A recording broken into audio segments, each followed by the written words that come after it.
नमस्कार किसान भाइयों, आप सभी का स्वागत है द एडवांस क्रॉप केयर में। किसान भाइयों, आज हम बात करेंगे गेहूं के बीज के उपचार के बारे में।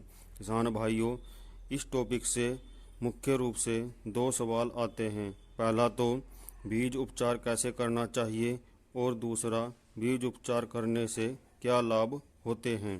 किसान भाइयों, पहले बात करते हैं बीज उपचार के लाभ। हमारे बहुत से किसान भाई धान की कटाई के तुरंत बाद गेहूं की बुआई करते हैं, जिससे मिट्टी को अच्छे से धूप न मिलने के कारण मिट्टी में कई तरह के कीट व फंगस खत्म नहीं हो पाते। इसलिए ही बुआई से पहले बीमारियों के बचाव के लिए बीजों का उपचार करना बहुत ही ज़रूरी होता है। बीज उपचार ही पहला स्टेप होता है किसी भी फसल का उत्पादन बढ़ाने में। तो चलिए जान लेते हैं गेहूं का बीज उपचार करने से पैदावार में कितना फर्क पड़ता है। तो किसान भाइयों, गेहूं की फसल में भी कई तरह के कीट बीमारियां आने की संभावना सबसे ज़्यादा रहती है, इसलिए हमें बीज उपचार पर ध्यान देना चाहिए। और बात करते हैं फंगस के कारण होने वाली बीमारियों के बचाव के लिए कौन कौन से टेक्निकल बेस्ट रहते हैं।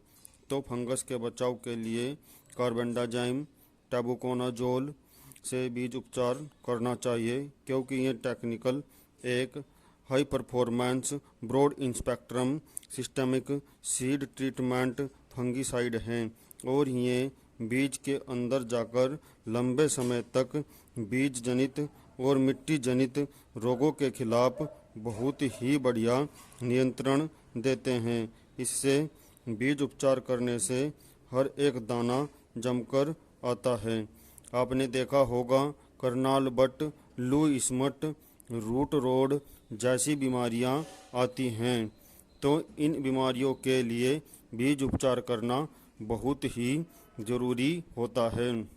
इससे हमें मिलते हैं मजबूत कल्ले, उत्तम जड़ व स्वस्थ जमाव।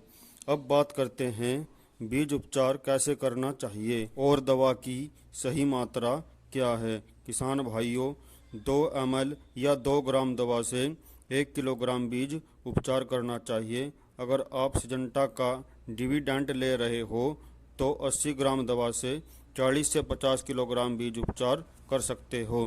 किसान भाइयों, अब बात करते हैं बीज उपचार करते समय क्या सावधानी रखनी चाहिए। अगर आप 50 किलो बीज उपचार कर रहे हो तो हमें 100 से 200 ml पानी लेना चाहिए। उसमें दवा मिलाकर धीरे धीरे बीजों के ऊपर छिड़क देना चाहिए और अच्छी तरह से मिलाकर 5 से 6 घंटे हवा में सुखा देना चाहिए।